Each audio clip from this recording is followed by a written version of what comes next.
رالي كما هين لكن وايدين تنازل مدحوينها wax allaala wixii lala galo ma fulinayo been buu ka sheegaya waligiis ma tanaasul madaxweynaha asaga loo tanaasulaa cid walba is qabtaan fiiriya gudoomiyaha hore baarlamaanka is qabteen jawaari waa tanaasulay inaan xilkii amaanada ahaa ee Allah subhanahu wa ta'ala ka sokow aad idinku igu amaanaysateen idinkoo wada fadhiya aan idin soo celiyo gudoomiyaha hadda baarlamaanka fadhiya is qabteen korontada biyuhu ka goostay asaga tanaasulay ra'iisul wasaarihiisa is qabteen xilka sharci darro lagu tuuray asaga tanaasulay maanta waa maalinteedii aniga ayaa u turay dalka shacabka Soomaaliyeed meel walba ay joogaan waxaan leeyahay waxaan idinkugu adeegay awoodii ugu sareysay oo aan awoodo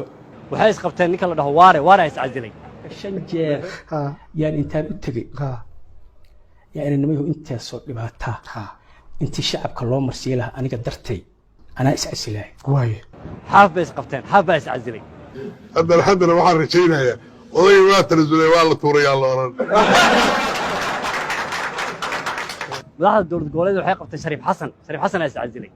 sababtaan ka tanaasuli oo aan tanaasuli 77 tartankii hay aan ku tanaasuli madaxweynaha Jubbaland uu ka adkaan waayay kaliya soo haray madaxweynuhu wuxuu ku soo koobay inuu isku koobo sheegasho hal gobol iyo hal degmo oo Soomaaliya ka mid ah su'aal baa imanaysa 4 sano madaxweynahan arkay wadan ma maamulaynin yaa maamulayay xageesa wadankan uu ku socdaa wuxuu rabaa inuu dhaho waa banad ama waan joogayaa ama hal uu kala tago Soomaaliya ama hal ii tanaasulo